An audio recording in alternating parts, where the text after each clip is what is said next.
Hey everybody, Gears here, and that's looking like a pretty dark image in the camera here. Let's see if we can swing around to this side. And now we'll get a blinding image. Is that much better? So on today's tasks, this has 2 or 3 layers of 1 ounce chop mat. What I need to do now is finish it off, and what I'll be doing is layering some glass around the inside rim here, stick that in place, let it set, then fold it over all the way around, all the way up to here. I didn't quite have enough time last night, and the pieces that I cut were far too short to make a nice flip, so I actually had to trim off a bunch. This is a lot of real stabby fiberglass right here, and this is going to need a big sanding with the Dremel and barrel sander before it's safe to touch. Over on this side, trim down the sides all along the top here, and now it's time to lay the fiberglass from here going across below these things and to the flange there. I'm going to need 2 or 3 layers. It's probably going to take an hour. I might be able to demold this, or at least declay it by tonight, at which point I'm not finishing this until tomorrow, which means today's Wednesday, so Friday maybe I could do 1 casting, maybe 2, but I was hoping to be at least half a day ahead of where I am. So I'm a little disappointed on that point, but that's the way these things go.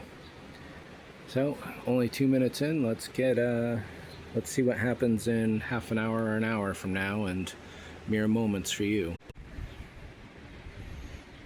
And there we go, the original and the mold. A bit anticlimactic, I'm sure. It was very difficult to pull this thing out. Around the perimeter here, I cut in these reliefs. Early on, I think I said that I should probably do this in 2 pieces rather than just 1, but let's go ahead and see how 1 is. It's a tight fit, that's for sure.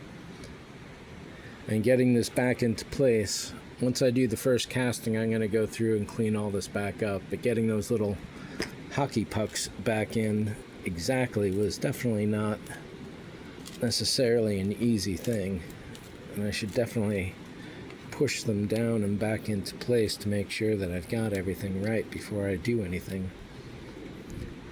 This trench is definitely too narrow and tight for fiberglass, so what I'm thinking is I'll do some of this in resin, and then like a resin skin, do a fiberglass or a resin slush cast sort of, and then do a fiberglass backing. We'll see how this works out. I only need to make 1, but if I can make several and maybe sell them around the club as work table solutions for a problem that does exist, and that's working on your R2 on a table. It's not exactly easy, but this thing might help a little. We'll see if anyone's interested. But in the meantime, I'm done for tonight. I might get a little more cleaning on this guy here to get rid of the last of the clay, but I'm going to have to re-wax this entire thing, just because I'm sure the clay took some off. And I also put masking tape all over this to protect it from any stray drips, and it's a good thing I did, because I did find one, and it's a good thing I waxed this because it flipped right off. So, but I'm sure a little more wax can't hurt, and certainly on the inner flange that needs wax too. This I need to trim all down with the Dremel, get that nice and tidy, and get rid of all that clay, and then this will be ready. Unfortunately, I'm just remembering that tomorrow is the Thursday. It's a premiere of the Mandalorian movie, and we have afternoon tickets.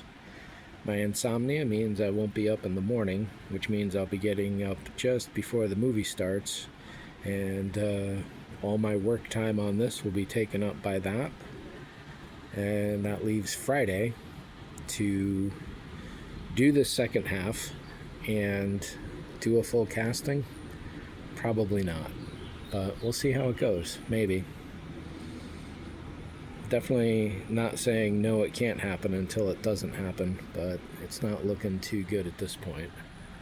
Hopefully I can get one of these guys, but I'm out of resin, which means hopefully I can hit Home Depot and they would have some resin. I don't know. We'll see how all that goes. But that's it for today. Thanks for watching. See ya.